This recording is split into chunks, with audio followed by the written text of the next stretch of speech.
I think I mentioned yesterday that I was going to look hard for the tie that I wore when I gave my first lecture in 1970. This is it.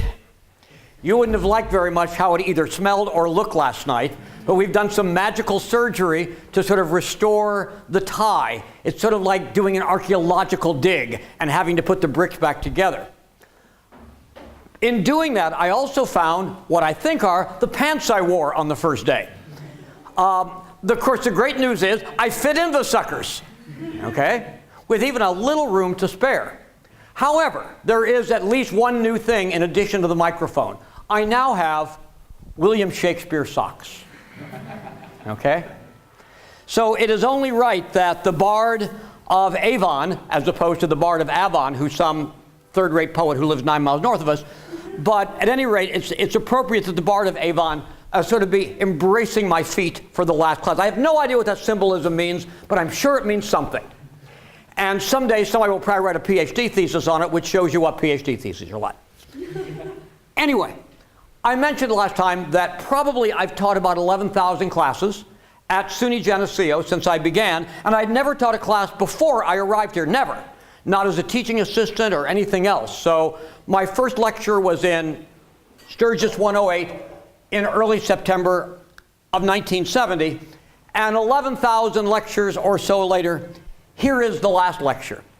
It's not only the last lecture, but it's also a chance to reflect on something we've done collectively all semester. That is to say, to reflect on what it means to have completed a semester of humanities at Geneseo. No matter how many times I've taught the course, and I think it's probably close to 60, I always find at the end of the semester, between all the craziness of getting ready for finals and grading the last papers and all that sort of stuff, there's always something new to reflect on.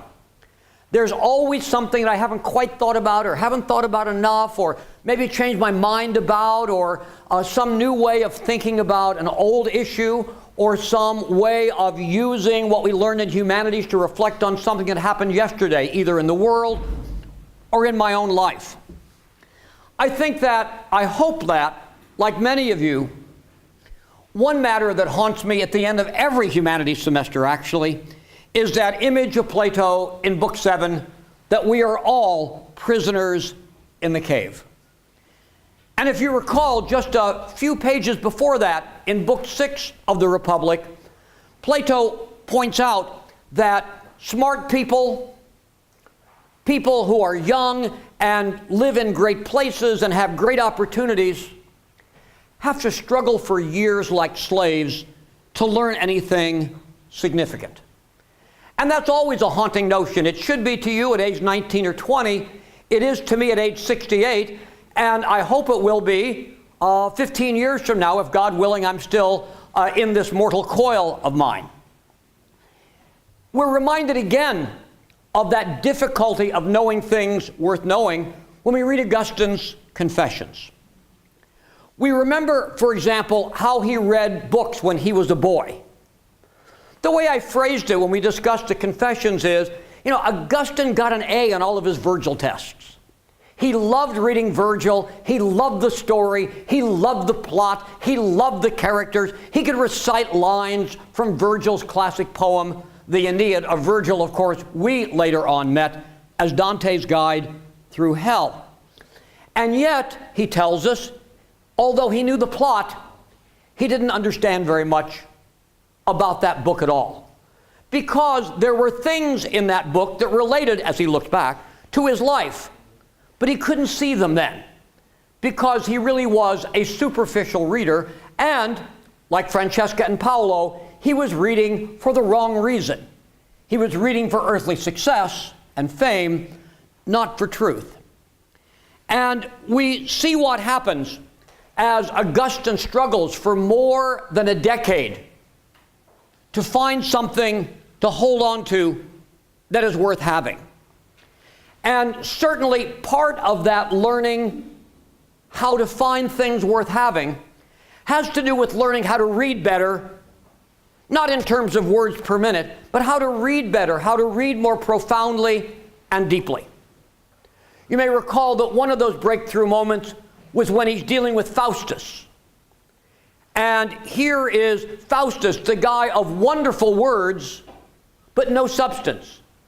And he recognizes that something he says is not necessarily true because it's beautifully packaged, nor necessarily false because it's not beautifully packaged. And if you recall, that was followed up in Book 6 when he met Bishop Ambrose. And Ambrose taught him to read beneath the surface to the substance, to the deeper meaning of something. And when Augustine has to learn how to read in the Confessions, it's not just reading words on the page, it's also reading experiences. How to understand his own life, how to understand the lives of those around him. You may recall, for example, he gives us a very interesting reading in Book 6 of the story of Alypius. Had you been there that day, what you would have seen was the fall of a gladiator, because that's what your senses would have perceived. But the really important thing that happened that day was that the soul of Alypius fell. And that isn't visible. You have to look beneath the surface to penetrate beyond what our senses tell us in order to see that.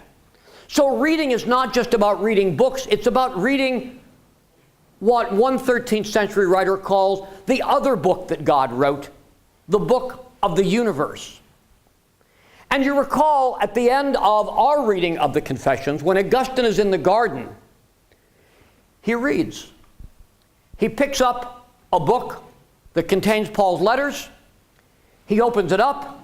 He reads a passage from Romans 13.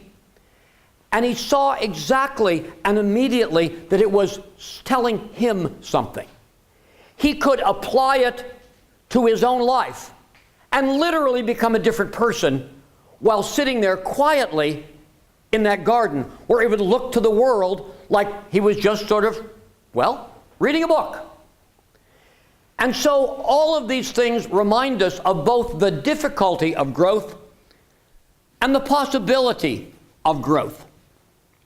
We also are reminded of the journey we took with Dante through hell.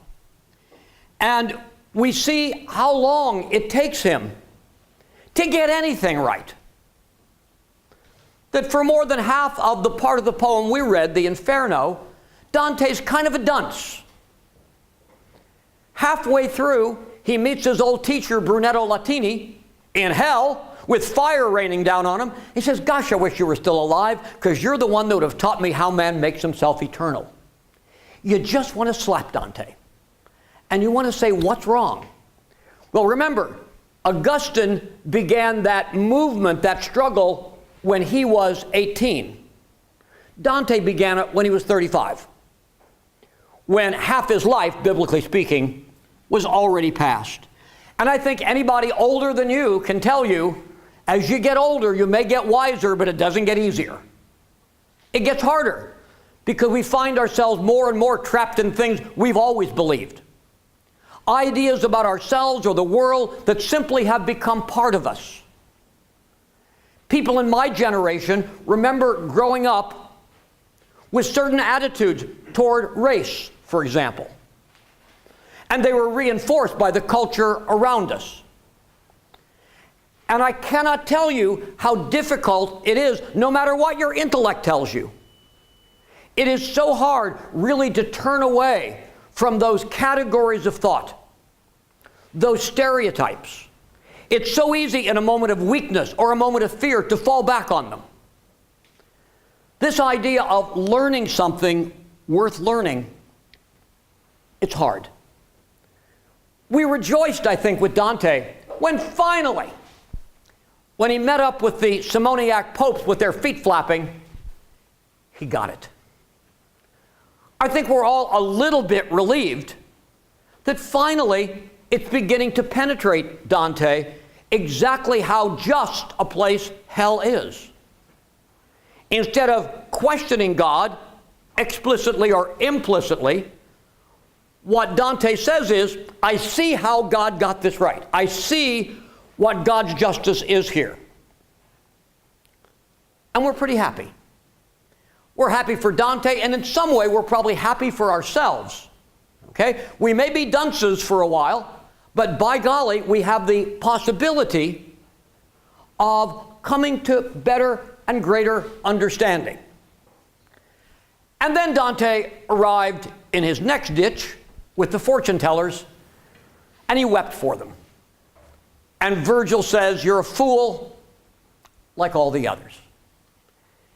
Reminding us once again, we've all had, whether it's in French 101 or in some other facet of your life, you've had that breakthrough moment, and then it turns out that you haven't simply discarded those old categories, those old ways of thinking, those old mistakes. When humanities began in 1980, I taught Hamlet for the first time. Because as a historian, it's not the kind of text we're likely to use in our own courses. Luckily, I had a good guide because I taught that first section of humanities with my dear friend and colleague, Ron Hersman. And of course, I pirated a lot of stuff he said, as I hope he pirated a few things I said of some historical value. But at any rate, when I read Hamlet, certainly as I look back now, either in high school or getting ready to teach it 30 years ago at Geneseo, I was reading him in the cave.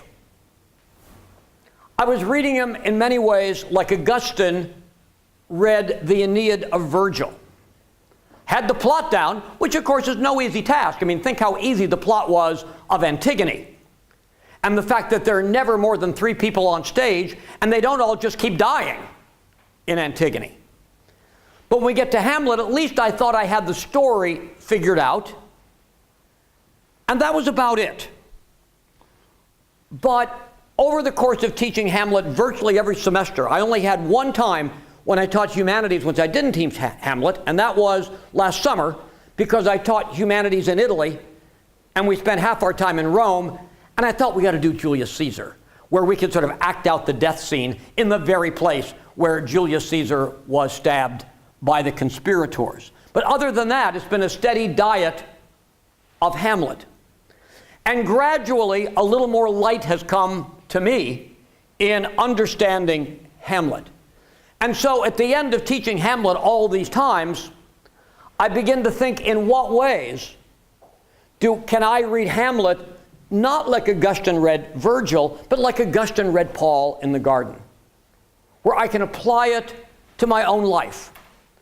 Because after all, that's the purpose of this course. I said on the first day, it's not about running a Jeopardy category, although if you do that with anything I taught you, damn it, I want to cut. Or at least, tell Alex who taught you all that stuff. But, when we think about it, we sort of realize that humanities is something that's sort of supposed to stick to our intellectual ribs, if you will. Something we mull over.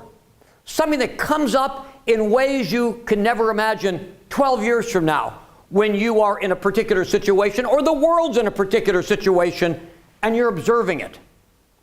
I remember I had a student walk into my office on the afternoon of 9/11/2001, a student who had taken humanities the previous semester. And he had in his hand a copy of Thucydides. And he said, as I've watched the horrors of today unfold, I realized we as a nation and a world, were entering some new territory. And I thought I needed some pretty smart people advising me about how to live in this new world we're all entering against our wills. And I thought Thucydides might be a useful guide. Now, hopefully there are no more 9/11s. But there'll be something in your life, positive as well as negative, where hopefully, whether you even remember what book it was in, or that you learned it in humanities, or that you learned it at Geneseo, something's going to pop into your head. A way of understanding, a way of perceiving, a way of connecting some dots that other people aren't so able to connect. Well, I've been trying to do that with Hamlet. Of course, almost by my nature, my favorite character in Hamlet is Horatio. It's easy to identify with Horatio if you have been, like I have been for almost half a century, a scholar or a would-be scholar. After all, "Thou art a scholar, Horatio," is the first word we hear about Horatio in Act 1, Scene 1. And you remember, in the midst of a political crisis, there's this, well, is it paranoia? What's going on here? There's this report that there's a ghost. You get a scholar to check it out. And he checks it out in ways I just love. First of all, he's that Aristotelian, I'm not going to believe it until my senses perceive it. And of course they do. And then, and this is particularly dear to my heart, he says, well, if we're going to understand the meaning of a ghost appearing here, let's go back and find other ghosts who have appeared in the past, like just before the assassination of Julius Caesar, and see if we can't draw some parallel, some connection, some relationship.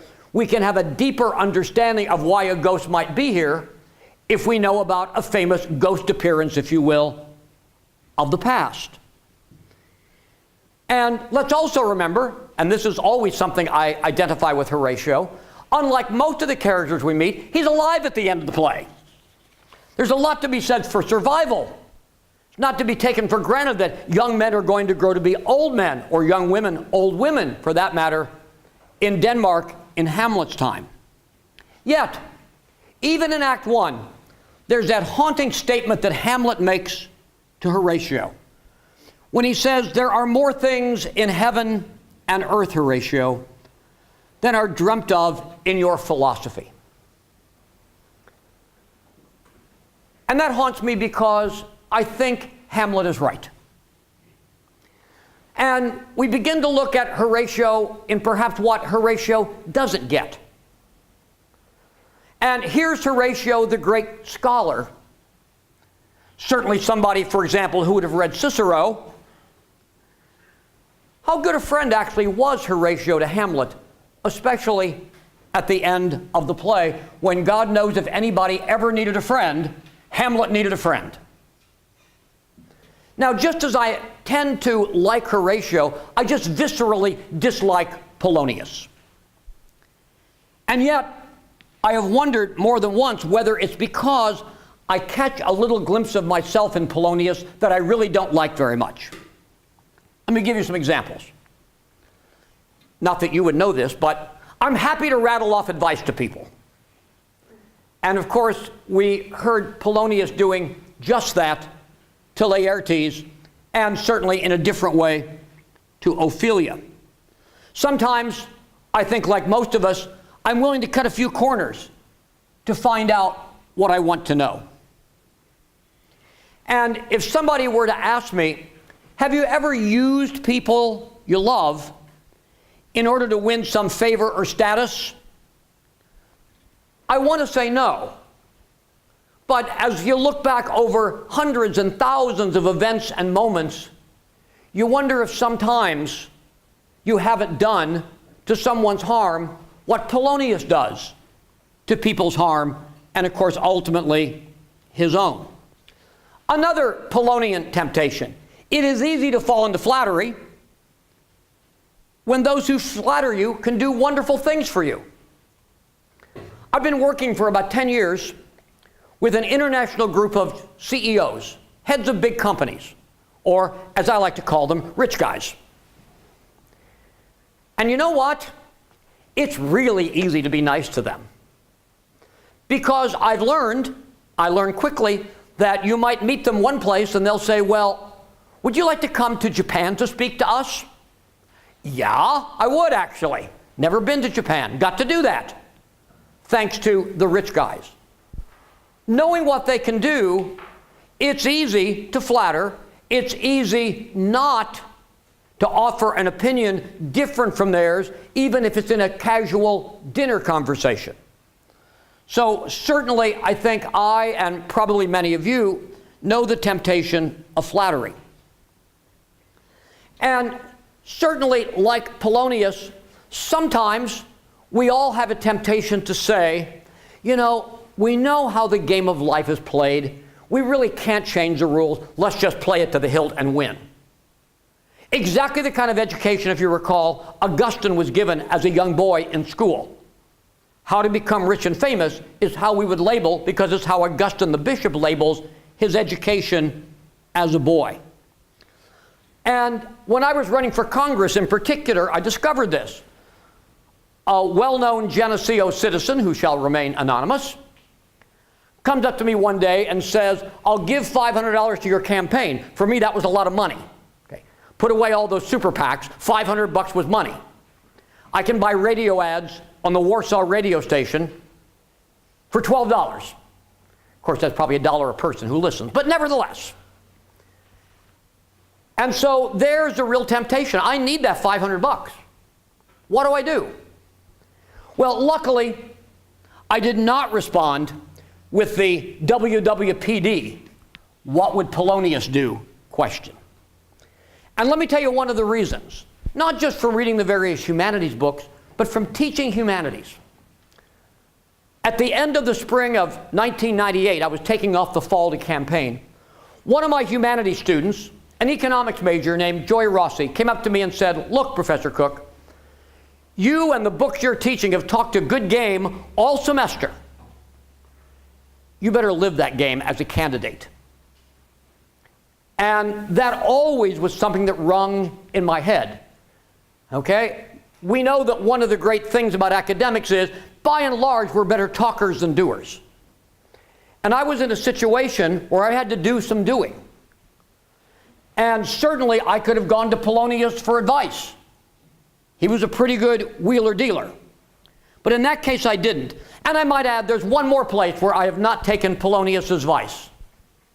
I have never followed his instructions to Laertes on how to dress. And you've seen the fruits of that disobedience all semester long. Colors you did not know could be put together. At any rate, when I turn to Hamlet himself, he's a much more difficult character. First of all, generally speaking, the modern press, the sort of modern way people talk about Hamlet, is not very positive. I always say, for example, how many kids are running around the English-speaking world named Hamlet? Not very many. Those of us who are a little bit older will remember that the current governor's father, Governor Mario Cuomo, debated and debated and debated about whether to run for president or not. And in fact, literally had an airplane sitting on the tarmac ready to go to New Hampshire to announce his candidacy when he decided not to.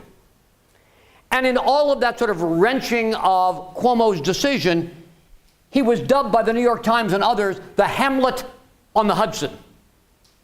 That was not a compliment. That meant he couldn't make up his damn mind. To some, Hamlet seemed whiny and indecisive, and I've never been accused of having either one of those traits. So how do I identify with Hamlet, even if I find myself being such a different kind of personality and obviously a different situation? So how can I be Hamlet in the way that Augustine could not be Aeneas? Remember what he says? That I read the wanderings of Aeneas, but I couldn't see that I was wandering. How can I read Hamlet at a more profound level and identify with Hamlet and let Hamlet teach me, for better or for worse, even though we seem to be such radically different kinds of people, not just in different historical circumstances? Well, let's start looking at Hamlet. Hamlet was a pretty normal guy, as far as I can tell, despite his princely rank. He had a mom and a dad he was close to. He had good friends. He studied at a university. And he fell in love. That's not a shockingly dissimilar list from you or me, I think. But his world fell apart. Or as Dante would have it, the wheel of fortune took quite a spin. Dad dies suddenly. Mom marries uncle. Uncle becomes king. Friends aren't very helpful. Love apparently is spurned. And all that happens before the ghost shows up. And of course, what does the ghost tell him? A, your mom slept with your uncle. Then your uncle killed your dad. Okay, this is hard. I think it's fair to say my mom did not sleep with any of my uncles. And no uncle killed my dad. and I've never seen a ghost. So how do I identify with Hamlet? Because on the surface, we don't have anything in common. But of course, that's the key word, isn't it? On the surface. We know we have to read beneath the surface. We've got to penetrate through the outward appearance of things and get to the substance. And so, how in the world can I ever think of myself as Hamlet? Well, like everyone, including Hamlet, perhaps not in quite such dramatic ways, I've experienced the turning of the wheel. We all have. Or if you don't think you have so far, hold on, it's a-coming, because as Dante tells us, the wheel is always spinning. Sometimes it may be slow, sometimes it may be so slow we don't perceive it spinning, but don't worry. As soon as you become so locked in to a set of worldly ideas and possessions, something is going to happen to turn your world upside down.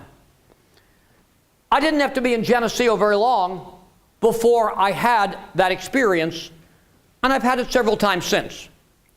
Before I had tenure, my department chairman tried, he's dead now, very, very hard, and almost succeeded in getting me fired, even by playing what, by Watergate standards, would have been regarded as dirty tricks.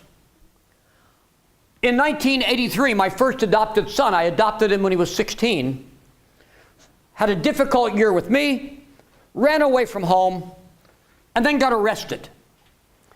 Something I was never prepared for. What happened when you get the phone call that says, your kid's in the slammer, what do you want to do?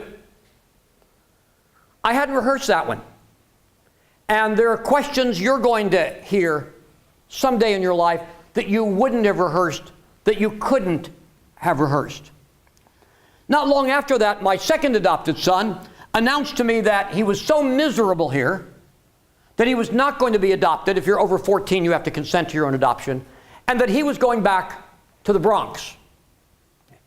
Remember, what I'm saying is he chose the South Bronx over Geneseo. Or maybe he chose the South Bronx over me. Now, my son got out of jail, and that second son decided to stay. But those two events happened almost simultaneously, within a month of each other. And so I went from being a father of two to what I thought was essentially going to be a father of zero. And that was difficult. When I was running for Congress, didn't think I was going to win. I knew what the odds were, but I was doing pretty well. And one night, I'm on the stage with my opponent, who becomes Congressman Tom Reynolds, and he begins this sort of candidate forum by pointing out to everybody that I was breaking the law and campaigning illegally. Now, if he'd have said, Cook doesn't know what he's talking about when he provides a solution to the Social Security problem, that's fine. I enjoyed all that kind of scrapping. But when somebody attacks your character, think about Nicias doing that with Alcibiades. Think about Cleon doing that 10 years earlier. That hurts. And you sort of say, why am I engaging in this? Why am I doing this? Why am I putting myself out here where there can be public ridicule? So we all have our turns in the Wheel of Fortune. The question really is not whether we're going to have them, although we can't predict exactly what they're going to be. The question is, how do we respond? How should I respond? How did Hamlet respond? Well, of course, one way, and we see Hamlet trying this, is to join the game of deceit. Other people play dirty, I'll play dirty. In fact, there's a column by David Brooks in the New York Times today that says that seems to be the 2012 presidential campaign. It seems that each side thinks the dirtier we get, the more likely we are to win. And so we're, I think, tempted to say, well, you know, if Polonius says you've got to be tricky, you've got to lie to get to the truth, by indirections find directions out, I can try that. That's certainly a temptation. It's certainly something that many people do. But here's the problem, and we see it in Hamlet. If I start acting, if I start pretending something for the sake of what I perceive as some advantage, how do I stop it? Where does it end? And if I'm acting, so are a lot of other people. How can I tell when they're acting and when they're telling the truth? It's a situation related to, although not the same as, the problem of flattery that Moore talks about, that Dante talks about, and of course that Shakespeare too presents to us in Hamlet. Another way to deal with the spinning of the wheel of fortune, turning you downward, is to try to find certitude by some clever scheme that will make things clear. I'm going to clarify everything. I'm going to find a simple answer. Remember, that's what Augustine wanted to do at age 18 when he was told to get serious about life. What he wanted was simple answers to complicated problems. And if I can just come up with the right scheme, maybe that means reading the right book, maybe that means setting some ideas in people's heads, I'll understand better than anybody else what's going on. The play's the thing for Hamlet, after all, where he will catch the conscience of the king. But we often find out that, in fact, we aren't nearly as clever as we think, and that we're not the only clever people, and that very often the answers are not clear. And very often there's simply no way to get the kind of proof we want. Remember what Augustine wanted, the same kind of proof for the existence of God that we use to say that 7 plus 3 equals 10. And what Augustine realized is, it isn't in the cards. And we saw Hamlet, back to back, take a situation where he draws a conclusion that's right, although it's not the only rational conclusion he could draw from the action of Claudius at the end of the play, and then we see him go all wrong by believing that Claudius is repenting for his sins because he's in a physical position of repentance. We know that the answers are not simple, and we're probably not going to come up with an elaborate scheme to find all the answers we want. Another way, Hamlet thought about this, God knows, is simply to walk away from that sea of problems. I was never tempted to walk away in the way that Hamlet was tempted to walk away, but we've all had that temptation to say, screw it, to hell with it. I'm not going to play. I'm not going to be involved. This is too crazy. I can't deal with it. I think also we recognize that along with Hamlet, we've had, as I just said a minute ago, that situation where we think we're a lot more sure of the answer than we have any reason to be. And we all know that desire to know and that desire to be sure, and then we act. But we also know we sometimes just read things wrong. Let me tell you an example with me. A few years ago, I was in Lima, Peru. And this crotchety old Irish-American priest said, I want to take you to the barrios of Lima. Well, I wanted to do that. And we went to a barrio that had been there 50 years. It had streets, it had two-story houses, it had little bodegas, it had a church, it has a plaza that was a little park, and so on. Up the hill a little ways was a 40-year-old barrio. And it wasn't quite as complete. And when you get to 30 and 20 and 10, the pavement disappears, the second floors of houses disappear, the park disappears, there's no church, there are maybe a couple stands but no bodegas, no stores. And finally you get to the new one, the one that wasn't there a year ago. And it's dirt, and it's people living in shacks made out of corrugated metal or palm fronds. And I turned to this priest and said, what a horrible, hopeless place this is. Why would anybody do this? He looked at me and said, you don't understand anything. Those were his exact words.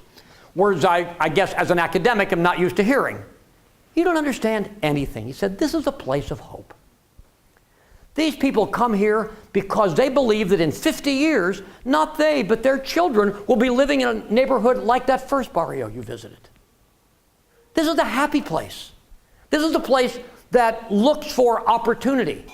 This is a place full of people who have made short-term sacrifices for the long-term gains of their family because their children have more of a chance of getting educated, and so on and so forth. You don't understand anything. Well, you know, sometimes you have to say, those of us who are pretty good at book learning are pretty damn dumb. And it's useful to be reminded of that every now and then. I'm also, as I mentioned in class yesterday, troubled by that scene in Act 4 in Hamlet, when Hamlet is sort of, you know, what am I going to do? How am I going to plan things?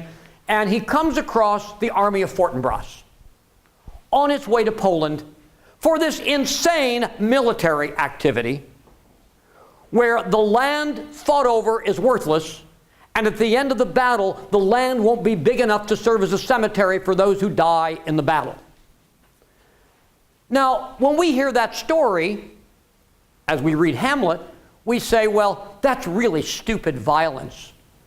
And we got to stop that kind of stuff, and I would not want to participate in anything like that. But Hamlet responds the opposite. If that's the way government works, if that's the way war is, if that's the way the world is, then by God, I'll play too. If the world's just about playing hardball like that, over nonsensical things, then the least I can do is go ahead and come up with a tough plan to kill my uncle the king. Violence inciting violence. And we have to ask, does our constant exposure to violence in real life, in the news and entertainment and sports and the games we play, make it easier for us to choose irrational and violent solutions rather than doing the hard work? Sort of like destroying all those Melians, for example, that we read about in Thucydides. And can't we all remember times when we made an irrational and immoral choice rooted in the irrationalities that are around us all the time?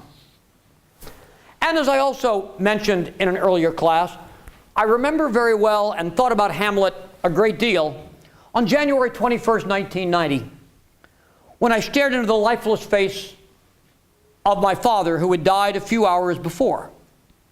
And as somebody who is a Christian, struggled, as Hamlet does, to look at that bag of bones and say, ah, he's up there with the angels. Because what you see is a bag of bones, and you don't see or hear the angels. How do you deal with that? In fact, I remembered like Hamlet pondering after he holds the skull of Yorick, his old clown friend. You know, remember Hamlet says, I wonder if Julius Caesar is now patching a wall. The guy that held the whole Roman world in his hands, he dies, he disintegrates, he turns to dirt, some of that dirt is used to patch a wall. I wonder if Caesar is a wall patch. And of course, in a physical way, absolutely possible. In fact, little did I know how literal I would be about this. After my mother died, I had the ashes of my mother and father to put into a columbarium, and they didn't fit. So I don't know quite what to do. I got too many ashes.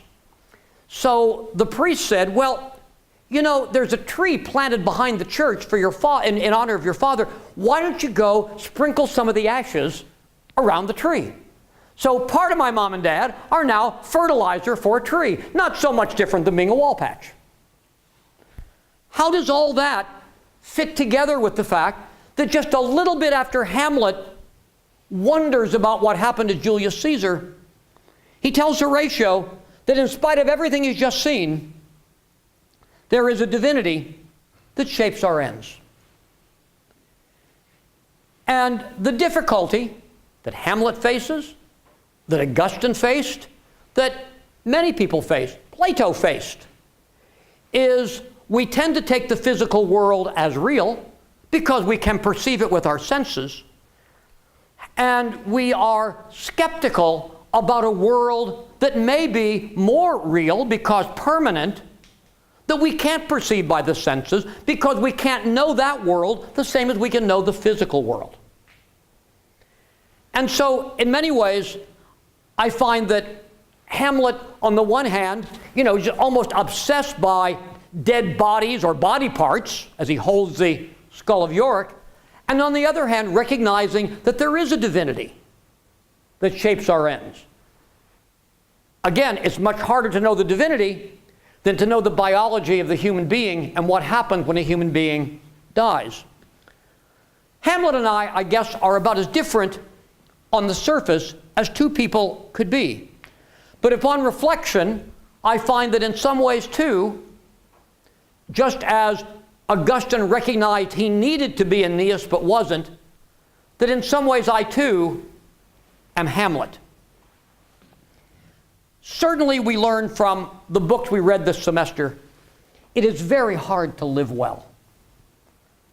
We can be like that person whom Pico della Mirandola describes to us, sort of choose to live like an animal, live simply by our senses. Or, as I like to think he's a prophetic figure, we can even live as a vegetable, being a couch potato would be probably the 21st century favorite vegetable for people to choose to imitate. But to live well is certainly more than those things, and to live well is hard. What do we discover? Every issue, and we know this, has so many sides that all of us at times are tempted to sympathize with the first sinners Dante meets inside the gate of hell. They're the ones who refuse to choose. Now, they may have refused to choose out of cowardice or out of hopes that whoever wins, they can be in the winning side. But we also all know the sort of fear of choosing. We might be wrong. We might make enemies. We might make powerful enemies. We might lose. Yet, nevertheless, it seems to me that Dante tells us, especially as he looks at the sinners of incontinence who claim they just don't have will or intellect, they just sort of put that aside and act on an animal level. Dante's right, we have to make a choice, because he says the people who refuse to make choices envy every other fate. It's a life lived with no blame, but no praise. That may sound easy, it may even sound tempting. I hope it doesn't sound right. We have to stand for something, and we have to do it, and do it with conviction, and do it in public. Everybody knows how easy it is to sit in your chair, read the newspaper, and, ramble about how corrupt the world is. But once you tell somebody other than your immediate family what you think, or God knows you write a letter to the editor of a newspaper, all of a sudden you're a public figure. And you open the paper the next week, and somebody's written a scathing rebuttal of what you have to say. We have to be committed to something, and yet, at the same time, recognize the limits of our own convictions. We have to recognize that each situation is unique. St. Paul talks about that. You can't just take laws and apply them. In fact, we could probably say we learned a little bit about that from Antigone as well. So we have to understand the uniqueness of every situation. We know that in opposition to us are arguments we probably have not yet heard or listened to carefully. We also know that sometimes we draw wrong conclusions because we have wrong premises. And we have constantly to re-examine our premises, things we start out assuming before we develop a code of ethics and a code of conduct. We need commitment, and commitment with caution. We need commitment without irrational certitude. You may recall, although not in the Republic, Socrates' perhaps most famous line is that an unexamined life is not worth living. Well, I hope that humanity has provided some tools for examining your own life. And if that is so, I only have one word of advice. Go and live a worthy life. And do well in the exam.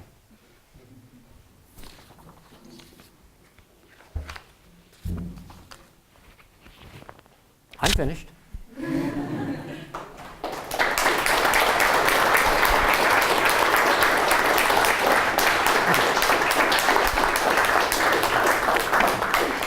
Everybody who applauded hard gets 2 extra points.